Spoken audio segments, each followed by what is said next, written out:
Venezuela and Cuba have kind of had a special relationship over the past like maybe decade or two, in which Venezuela would often give Cuba some money from like the oil that they export, and in return like Cuba would give Venezuela a range of like intellectuals and doctors and stuff. And the allegation was that the reason why Venezuela hasn't collapsed up to now is because there are some Cuban intellectuals behind kind of closed doors who are making a lot of the big decisions. Yeah, and that's why I said that I personally feel very conflicted, because I have seen that, I have experienced that.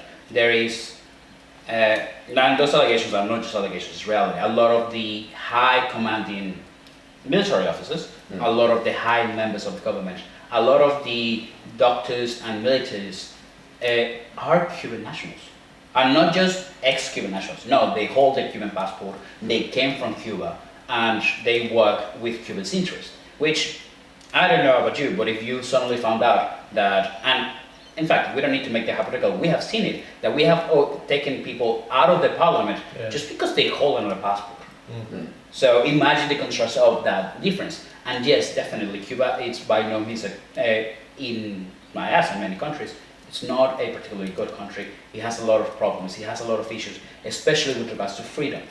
And I have had many conversations with Cuban nationals that fled the country, telling me horrifying things about it.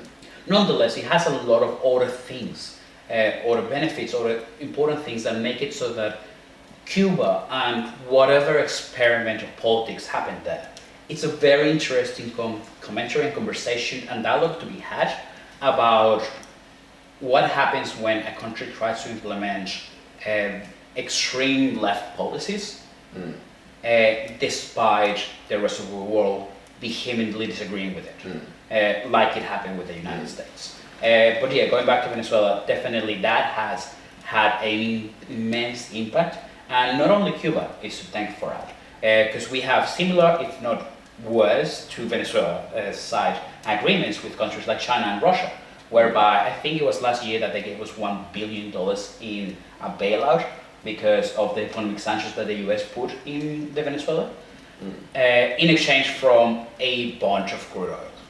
And definitely it was a ripoff, definitely it was horrifying. Also, the cost to take the oil from Venezuela to China was us and ours alone. And we had to take the other route because Panama Channel was close to us because of the Venezuelan, US embargo. So definitely it was a hinder to Venezuela, but we were in a desperate scenario, and China benefited from it.